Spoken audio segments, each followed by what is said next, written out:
Hey, Slick Talkers, thank you so much for tuning into this podcast. And I know that if you love this show, you'll also love my morning show called Good Morning Hospitality with my co hosts Michael Golden and Brandy Canali, as we spend 30 minutes every Monday morning to dive into the industry's top latest news and trending topics. So go check it out on wherever you find your podcasts at Good Morning Hospitality. And you can live stream with us on Monday mornings on LinkedIn, Twitter, Facebook, and of course, YouTube. Now, I hope you enjoy this episode.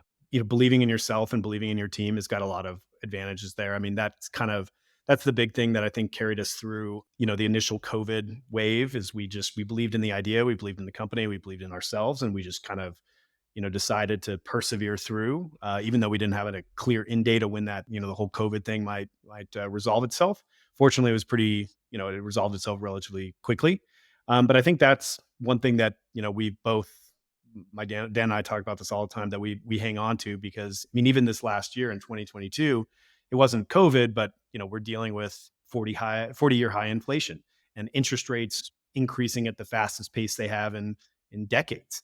So, there was a lot of turbulence and choppy waters that we were experiencing, the first and second quarter last year. And it's just kind of hanging on to that same mindset that we had in COVID.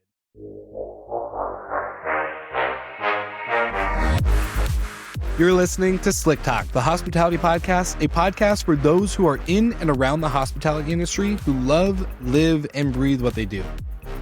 You can join us for candid and unscripted conversations with hospitality experts and founders as we go deeper into their personal stories while they're sharing their triumphs and trials that got them to where they are today. I'm your host, Wil Slickers, and you're listening to an episode of Slick Talk, the hospitality podcast. Now, let's begin.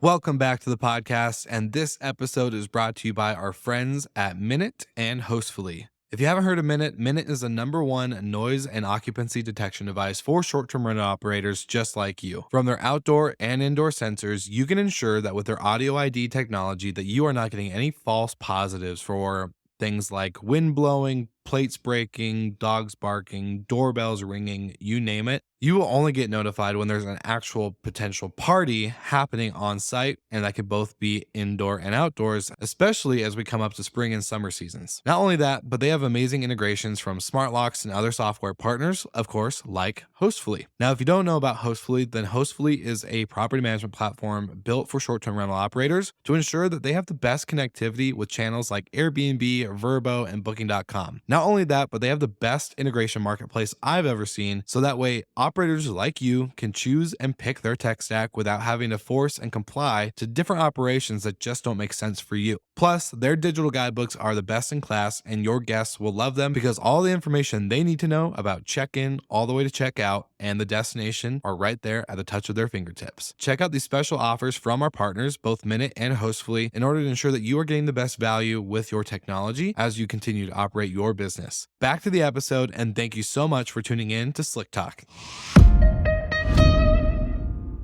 All right, Slick Talkers, welcome back to another episode of the podcast today, and I am joined by not one, but two guests. We have the co-founders of HostFinancial. We have Adam and Daniel.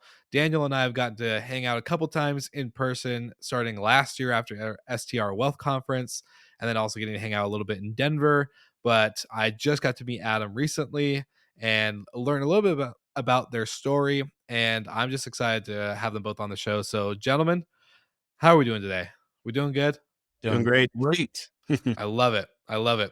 Well, let's jump in. And I know you guys are co-founders. You both have history in real estate and getting into the short-term rental space. But actually, since I know a little bit about Daniel and his story and kind of his whole personality, I'm going to go the opposite route. I'm going to go Adam. I'm going to pick on you first and going into what got you into this industry. Also, give us some background, some highlights, who you are, and I'll let you take it from here. Yeah, sure. HostFinancial kind of started as a solution to, one of our own problems, as most companies are.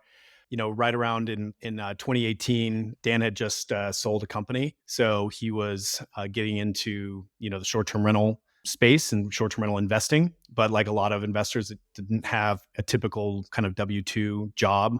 Plenty of liquidity, but not that standard W-2 based income that a lot of lenders look for. And my background is I worked in commercial real estate development for a little over 10 years in Southern California, San Diego specifically. And that's how Dan and I kind of got connected through social circles. And, we started chatting about the short-term rental investments he was looking at and the challenges he was having with financing. And I'm looking at the deals that Dan was looking at. And I'm kind of looking at it from a developer's perspective because that's my background, just looking at the returns, cash on cash, IRR, however you want to analyze it. And they perform phenomenally. They're numbers I would have killed for. And then you couple that with the fact that they're challenging to finance. And we just kind of started talking and seemed like there was an opportunity to kind of put some solutions together to solve this problem and then build a company around it to help other people that have the similar situation. I love that. And Daniel, what made you even curious or interested to get into the short-term rental space after the exit of your previous business? Well, I'd always dabbled with short-term rentals even before I owned any properties. I believe, like 2013, I had this really awesome 2-bedroom penthouse with hardwood floors, beautiful view of downtown San Diego, and I started to Airbnb that just to check it out, and we just crushed it. I mean, that property performed so well that I would go to New Zealand for a month, and it would pay for my rent and the trip. And I was okay, like this is really cool. And looking back, 2013, I wish I would have gotten to it a lot sooner, seriously, as an investor, realizing how ripe that opportunity was and how early it was. But I remember doing the Airbnb like in our own home and had that, that's how it was early. People were doing it where they lived. And I Yeah. remember the first time that we rented it out, me and my roommate, my buddy Craig, I was fine with everything. I would just rent it out and, I'd take a laptop, my watches, whatever that was like, fine goods Valuable. Yeah. valuable. Important. And Yeah. the first time we rented it out, Craig had took out everything. He basically moved out for that first month and like took out all of his clothes and everything. I'm thinking, no one's gonna take your clothes. I was a little bit more comfortable with the hosting aspect. I really like, the hospitality factor. I like creating experiences for people. Like someone's coming in for the birthday and they came in and they said, "Hey, I'm here for my birthday. Really big on beer. I'm gonna look at the, local brews, my friends." And so I would, go get my favorite local brew, like a growler, and leave that for him. Like, "Hey, here's to start off your trip nicely." Leave him a license, just things like that. The connections you build, and the human aspect, the industry, and opening up your home to somebody at that time for me. I just, that's how it kind of started for me with short-term rentals and being interested in it. And then after I sold the company, it was always in the back of my mind, those numbers, the whole experience, the people you get to deal with every day. I'm a very much people person. And, when I was looking at what the next chapter of me, for me was going to be, that was just immediate. I thought, okay, this is what I've always thought about doing, but never had the time. So let's do this. Yeah, so you already had a little bit of a taste. I like it. Adam, I'm always curious. So when Daniel approaches you, right, with these potential investments and struggling with financing, not having the W-2 that banks like to have, and as a developer, what immediately did was there a specific light bulb moment for you when he presented this, or did it take a lot of throwing some spaghetti at the wall and hoping it stuck? No, I mean it was pretty immediate, because like I said, Dan was showing me these investments that he was looking at, and again, I'm just kind of analyzing it from typical benchmarks that we would use in the development world, and again, they were just crushing it. Whether you look at it from like a cash on cash return perspective or 5-year IRR or whatever metric you want to use, they were just performing phenomenally. And again, this is even back in 2018, so this is like before a lot of the run up that occurred in 2020 and 2021. So a lot of these markets were just crushing it. So I guess that was kind of a light bulb moment, I guess you could say, because I was pretty. I'd always, I'd stayed in Airbnbs, obviously, like everyone had at that point, but I never really was digging into it on from like an investment standpoint. So when I actually saw the numbers, I was pretty blown away. And then couple that with the fact that there's a difficulty in getting financing. That's kind of, I guess, where the light bulb opportunity kind of popped in my head and in Dan's head as well. And we just started to kind of explore. I had contacts in capital market space and private equity from development days, so we just kind of started reaching out to some of those same groups and kind of painting the same picture and being like, look, these are the numbers that a lot of these investors are seeing.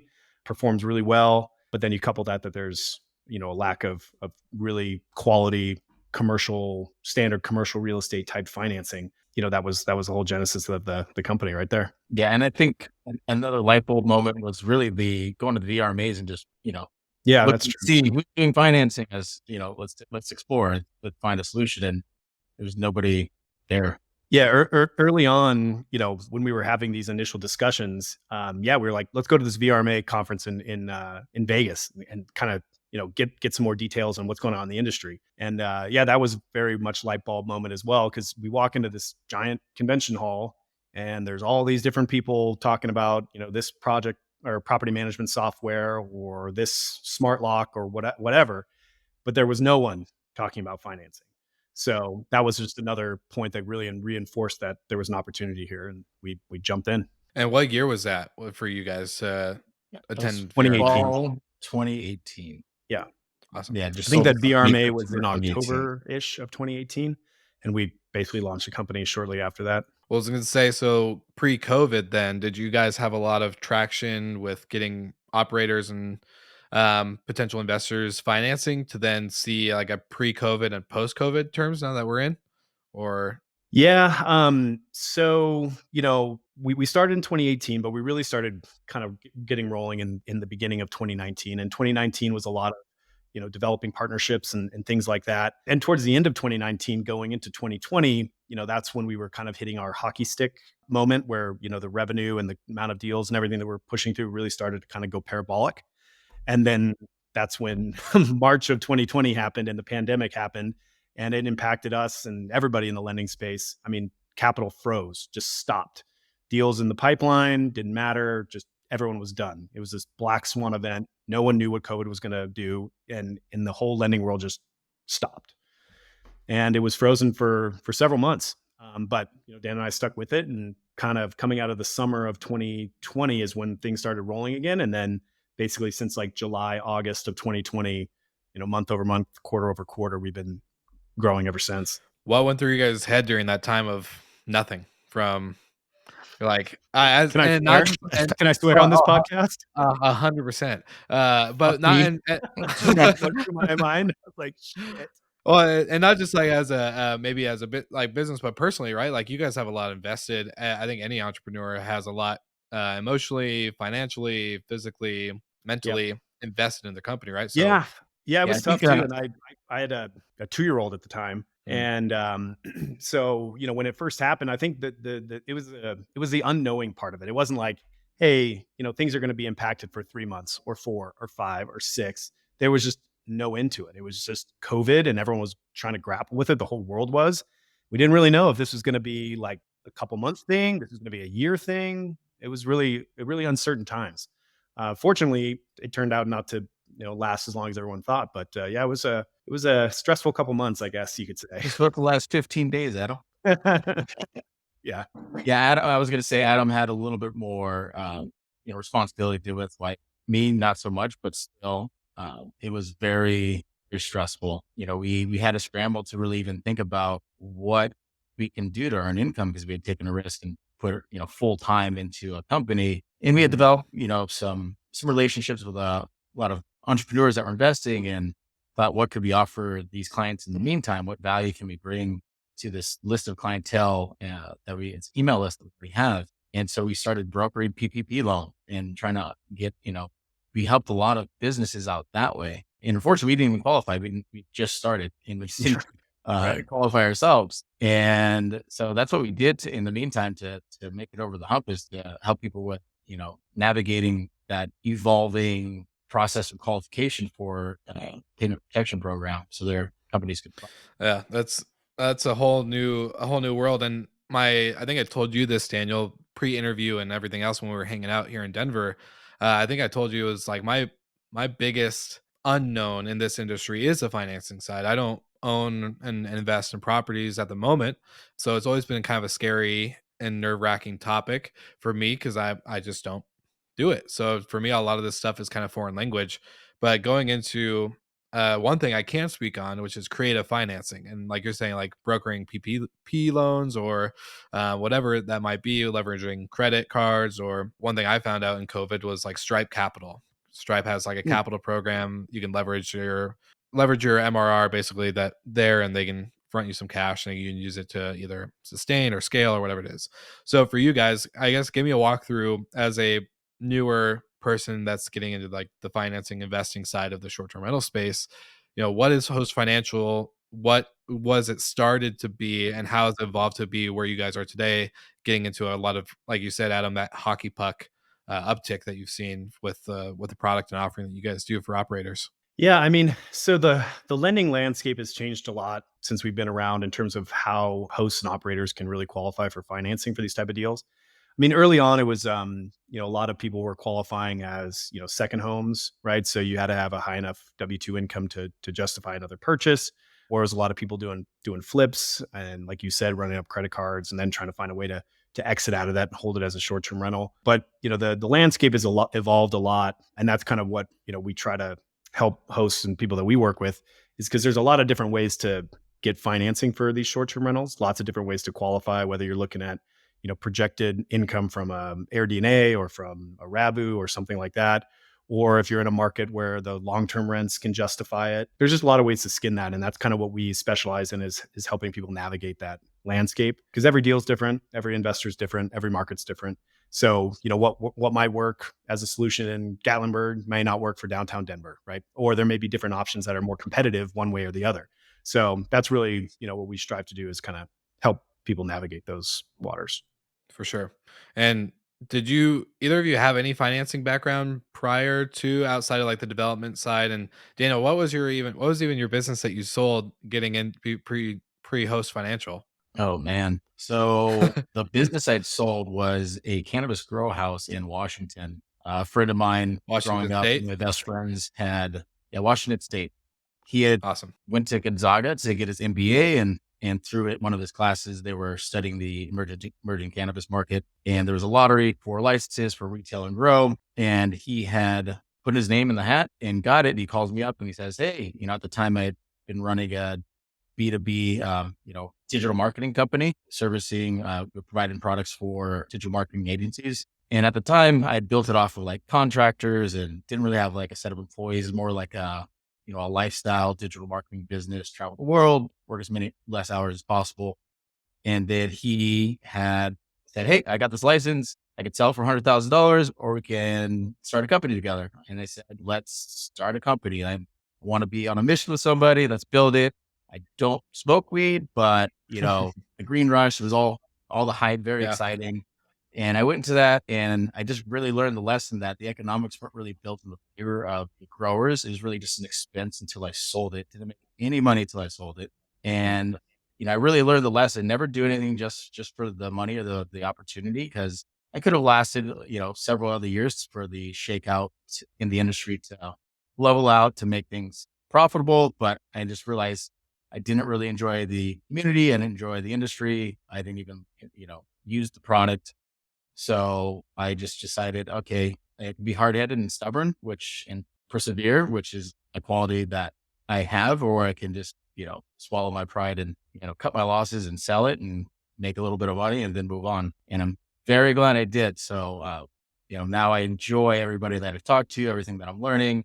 I was never in finance, just entrepreneur, went to San Diego State for a business degree. And Adam and I started the company was learning on the fly these financing options and going from there. But yeah, no finance background, just digital marketing, if anything. Yeah. Well, I only asked the clarification on the Washington State part because I was living, that's where I'm from. And I was in Spokane near Gonzaga. And I Really? remember, yeah, I remember the gold rush, or the green rush, as you called it. I don't personally smoke either, but I definitely remember a lot of people getting into it from a licensing standpoint to then growing and becoming distributors and stuff. So maybe we cross paths one day, who knows? But the that it's very interesting. And so for you guys, walk me through, as entrepreneurs, as founders. I know you have a team. I have gotten to meet a few of them. Very exciting and very like young and professional, very high energy group. And I really enjoy getting to hang out with you guys whenever the opportunity happens. And so going into what you guys have built now, going into getting creative with the financing, not having a dedicated like financing background. I guess I'll aim this question for you, Adam, is biggest learnings, takeaways, slash things that maybe are getting you excited, just like Daniel was saying, didn't really like the industry, didn't like the people, didn't like the product, to now being in a space that is very collaborative, is very partner focused, it's very creative in the sense of problem solving and everything like that. What's the biggest thing for you from start to today?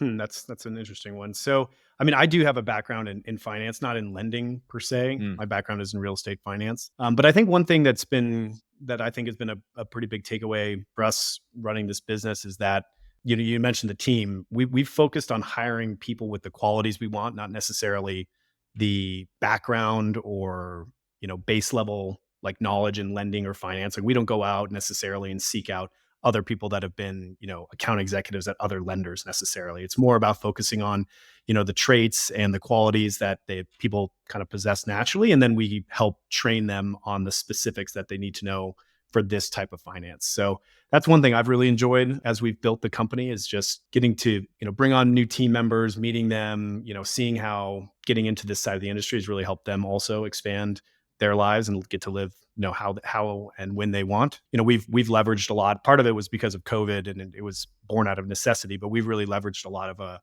all the technologies and stuff that facilitate pretty much remote work anywhere in the world.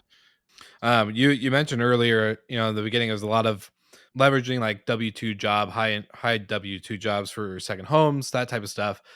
Are you guys now to the point where, and completely correct me if I'm wrong, but now to the point where people actually have like a portfolio of properties and they're able to leverage that cash flow, or they're able to leverage at least that portfolio in order to grow and scale into more or into different markets? What's the landscape looking like these days? All right, Slick Talkers, now for another dynamic sponsored duo of the podcast. I would love to introduce you to Vintori and Safely. About Vintori, we've had Brooke Fotz on the podcast, who is a founder, multiple times, and him and his team know numbers. They know data and they know marketing. They know how to help property managers just like you scale and grow their business by adding more inventory, aka more homes, into your rental program that drive the bottom line. For all of you listeners that want to learn how to scale and grow your inventory, you can get a free digital copy of Brooke's book called From Zero to 500 Properties in 5 Years. And for an added bonus, if you would do a demo of the Vintori platform, you'll get a $50 gift card to Amazon.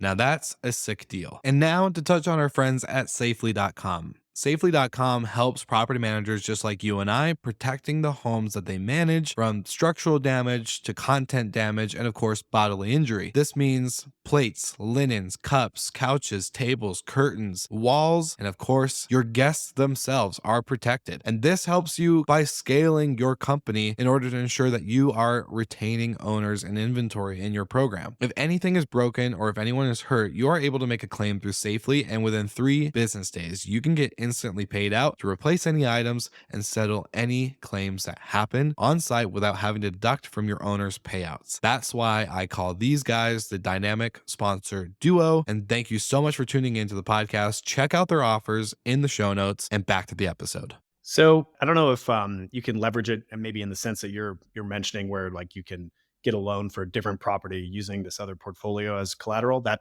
doesn't exist, but what does exist is, a lot of investors are starting to do this. As more sophisticated people enter the short term rental space, a big push I think, and we're seeing is people building these performing boutique portfolios of short term rentals with an eventual exit to probably some larger REIT or private equity fund or something like that. Because as short-term rentals are really becoming their own asset class, just like there's multifamily apartments, just like there's office, just like there's retail, short-term rentals are going to be, I think, their own specific asset type. And a lot of the savvier operators are doing that upfront legwork to build a portfolio, get it cash flowing, and then again sell to some kind of more institutional player. Because these larger institutions, they're not going to go through the effort to buy one-off properties and get them all into a portfolio. They're going to buy something that's already stabilized, performing, and it's what they want, and that's how they're going to get exposure to this new asset type.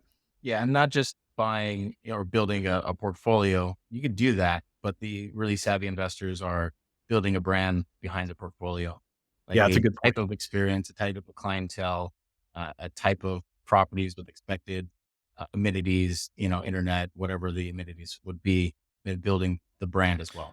Are these investors also operators, or do they outsource to an operation company? Or how does that usually work? Do you know a lot of people that buy and operate? Yeah, I'd say the ones that are really scaling to 50, 100 doors, they typically have their own operation. They have their systems in place in the way that they run things. I can't say that I know any that outsource it to anyone outside of their own, branded experience. Yeah, I mean, it definitely depends on, who the investors are and what their, thesis is or their objectives. But to Dan's point, the ones that are, I'd say, building not just the portfolio but the brand, they tend to also control everything total vertically integrated in terms of the operations as well, because not only is the property and the location and, the design and all that of the actual asset itself part of the brand, but so is the experience.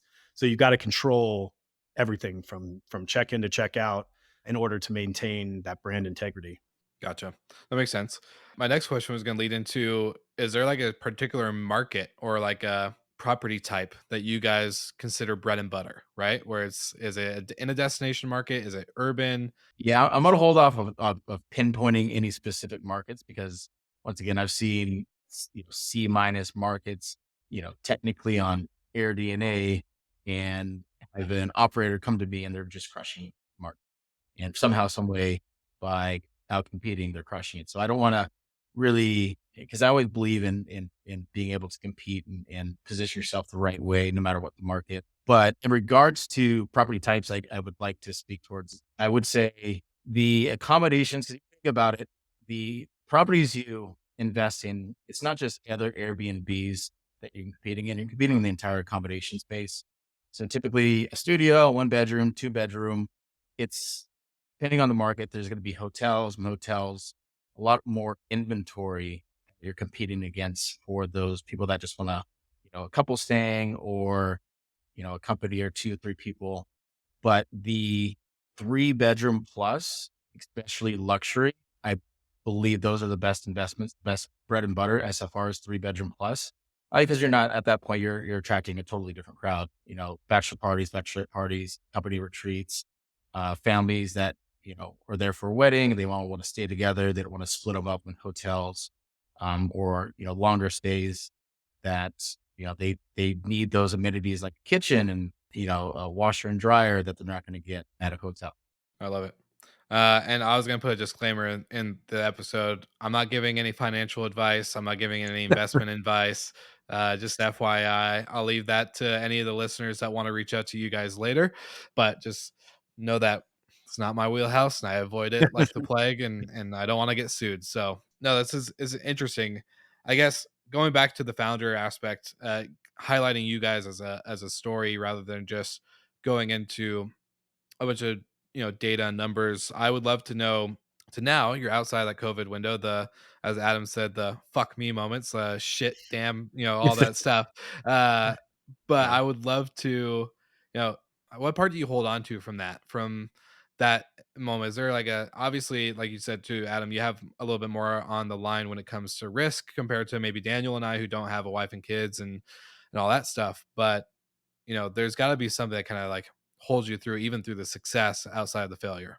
Yeah, I mean, I think I'd say a couple things. One is, believing in yourself and believing in your team has got a lot of advantages there. I mean, that's the big thing that I think carried us through, the initial COVID wave is we believed in the idea, we believed in the company, we believed in ourselves, and we just kind of, decided to persevere through, even though we didn't have a clear end date of when that, the whole COVID thing might resolve itself. Fortunately, it was pretty, it resolved itself relatively quickly.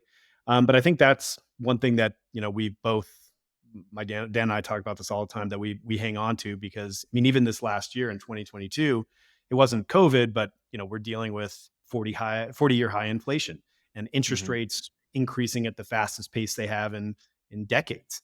So, there was a lot of turbulence and choppy waters, that we were experiencing, the first and second quarter last year. And it's just kind of hanging on to that same mindset that we had in COVID.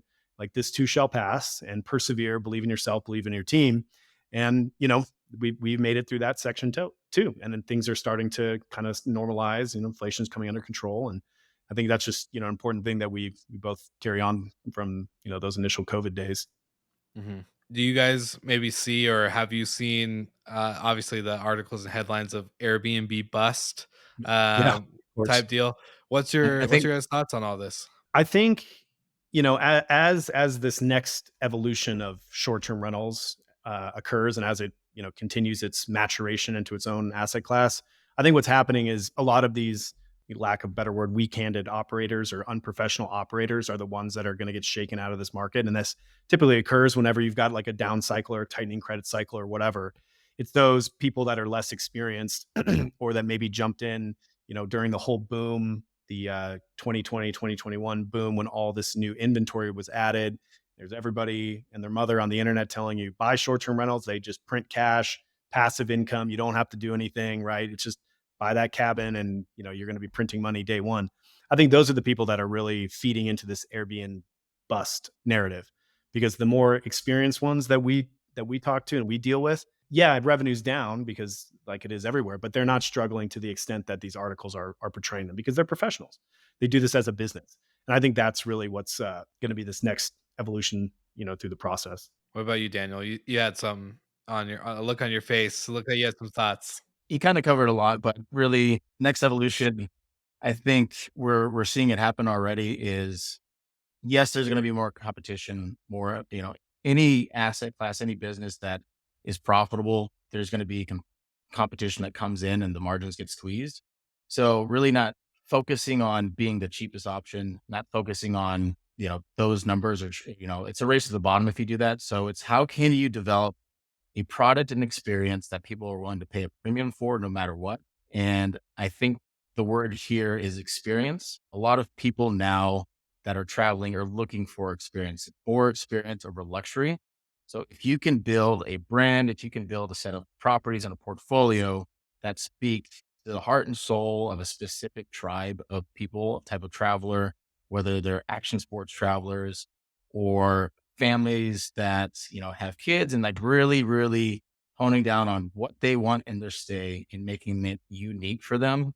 Because that's what short-term rental operators have is agility in this market that, Marriott can't compete with. They can't, make custom, murals and custom experiences brand wide for a specific audience, but we can. You have 2, 3, 4, 5, 10 properties. You can really speak to a specific demographic. And one thing that, I've been saying lately is if your Airbnb or if your short-term rental is for everyone, then it's for no one. So you have to make it, you can't be afraid to really niche yourself out and provide a unique experience to your tribe. Does all that go into the financial piece when someone comes to you guys with a either property or a destination they want to invest in? Does that conversation happen when it comes to like operations and experience? Like, do you guys cover that with them or No, not from like a lending perspective, but it's certainly something that we will, if clients ask our opinion, we'll yeah? obviously give it to them. But just from a pure like guideline underwriting, can the loan close perspective, no, that's not really a factor. Where it's a little bit more analytical. We just look at the numbers, right? So we'll look at actual performance, or we'll look at a printout from Airbnb or AirDNA or Rabu or one of those other data tools. It's just the nature of lending, right? It's very black or white. It qualifies or doesn't qualify, meets the Yeah. guidelines or it doesn't meet the guidelines. So yeah, not in our conversations. Yeah, it's more so like on the if there's like a a larger loan size and there is a willingness to look at more of a qualitative approach to, okay, you guys are experienced, 50 properties and they all perform extremely well. Maybe we'll get like an LTV exception on, a loan size above 2 million for a specific property. But other than that, it's for the most part, 95% of our conversations, maybe more, don't have that additional step required or that type of conversation. But there is additional due diligence on the operators themselves. So if someone's owns several different short-term rentals and has demonstrated that they've been in the market and understand how to operate these properties, then you can get different exceptions approved by being deemed a professional short-term rental investor versus a novice or the first timer. So there is that additional due diligence on the operators themselves. But as far as like getting down into the weeds about who's your niche target demographic and are you going to have this speak to this tribe or not, that we don't get that granular. Gotcha. Yeah, just from a outside perspective, I would think, the type of experience, the offering that, all goes into nightly rates and revenue and how that all works. So maybe my head goes to, well, if I can prove that to you guys as a lender, then great. Maybe I should have a higher or a higher opportunity. But again, this is all very new to me on that side. So it's good to know it's numbers focus. It makes it actually a lot easier because then you don't have to be like, well, if you play this fact, you don't have to play the guessing game. You can just read the numbers and make it easy. So I like that. I like that personally. So I told you guys before we record that we ask every guest prior to recording with somebody else that we get a question for you without them knowing who you are. And then I'm going to do the same thing. I'll ask you to ask the next guest a question without giving a heads up on who's who. It's kind of been funny to play this game because it's a lot of the previous guests are lining up in sense of topic and maybe category of the space. So it's been pretty interesting to see. Unintentionally, that's how it's gone. So my last question was from Tony, who is the founder and CEO of Blue Cedar out in West Virginia. They own and operate their own cabins, anywhere from 2 to 3 bedrooms. They have about 60 right now. They're about to be at 130 at the end of the year. So growing rapidly. What's And his his last name? question, I am going to butcher it. It's Yeah, I know. Caperto. Yeah. Yeah, we know him. Okay. We just saw him in Okay. Miami at the IMN conference like 2 weeks ago. Okay. Yes. He's going to laugh. And if he listens to this episode, he's going to laugh that I butchered his last name. Hey, But Tony. hey, Tony, sorry to butcher it, my friend. But his question for you guys is, what do you think? And this I want to hear individually, so we'll probably go Adam and Daniel. What do you think a life well lived looks like? And what are you doing to live that life? Hmm. Hmm. Life well lived. Yeah. I think, this could be, my opinion, I guess, on this has changed certainly after having kids, Yeah, but I can it's imagine. really understanding that there are multiple different aspects in your life between your friends, your family, your children, your work ambitions, all of that. And to just not get overly focused or overly like tunnel visioned on one, like work, for example. Just remember that, you know, there's a lot of different parts to a full, well-rounded life, and you kind of got to give your attention to all those different parts. So I think, making sure that you spend time, especially with family, with children, with friends, that thing that to me is something that is very important in living a full, well-rounded life. And are you living it? Is that I am trying my best. Yes. yeah. I mean, I think it's probably, I'm sure a lot of business owners or entrepreneurs can say this. It is very, very easy to just get solely focused on the problems in your work life, the ones that, take up the immediate part of your attention. Right. So it's definitely, I made it a point. It was a New Year's resolution to like take a step back. There's those problems will always be there tomorrow, but this time you have with your family won't always be there. So it's something I'm working on, trying to pull away from being so in depth in the company all the time. Yeah. I love it. What about you, Daniel?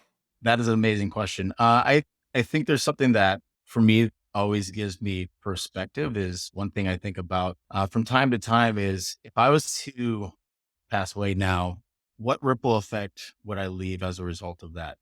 What would my funeral look like? What lives did I impact?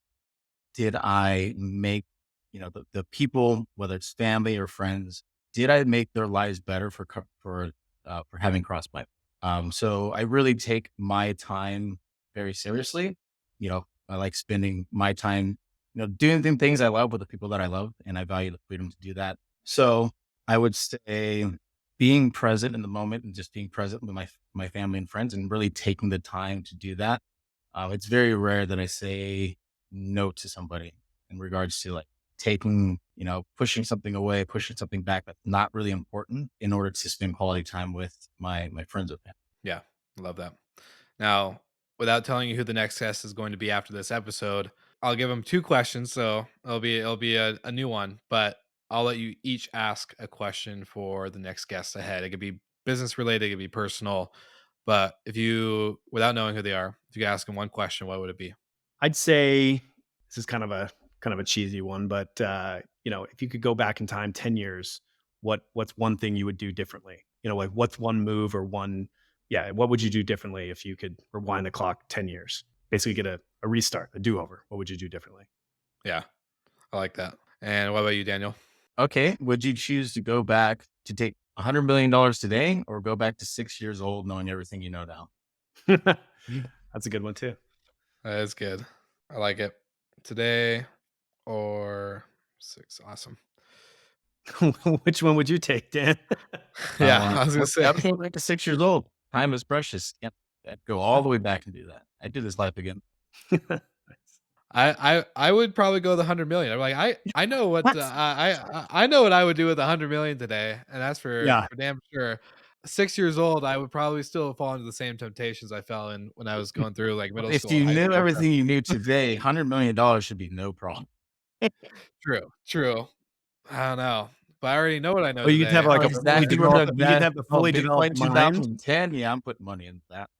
Yeah. So you get to have the fully developed mind when you go back to being 6 years old. You're not like in a That- mind of a 6-year-old again. And that'd be weird. We'd be That would be pretty weird weird. 6-year-olds if we had the same mind we do Dude. now. Yeah. Yeah, we would. Would be very. My parents would probably put me in more therapy. They'd be like, What's wrong with this kid? yeah, this guy's some screws loose. No, I love it. Those are both good questions. And then another real question that I've always done on the show is, if anyone likes what they heard, or if they want to get in touch with you guys, where can they find you? What's the best place to send anybody that's listening today, or just is really interested about more of what we talked about in the episode? Yeah, they can go to www.hostfinancial.com. That's our website. You can request a quote in as fast as 60 seconds. If you need to reach out to us, go to the contact form, ask us any questions. We're happy to be a resource. You can follow us on Instagram, LinkedIn, Twitter, all the and social. Facebook, all at HostFinancial. You can follow Nice. Adam. I was gonna say you guys got. Twitter. I'm glad you guys got the handle across all platforms. It's hard. Not everyone gets that opportunity. So it's a good one. It's a good one. Well, thank you guys so much for both being on the show. I know Daniel, at least we've been having this conversation back and forth months and months of getting you guys on the podcast. So I'm glad we finally did it. Adam, it's great to get to know you a little bit more. And too. I'm looking forward to the in-person events coming up, but then also hanging out and getting to chat, possibly doing another episode in the future. We'll have a lot more to uncover there. So thank you guys so much. And to all the listeners and the viewers today, if you like what you heard, like and subscribe to the show notes. All things Host Financial will be there. And we'll see you all again next week. Thank you so much for listening, and thank you to our show partners for making Slick Talk, the hospitality podcast, possible. We hope you enjoyed the show, and we would love to connect with you outside of the podcast. So you can follow us on all of our social media channels for daily hospitality content, or find us on slicktalkthepodcast.com. And don't forget to rate, review, and subscribe so you never miss an episode. I'm your host, Wil Slickers, and we will see you guys all again next week.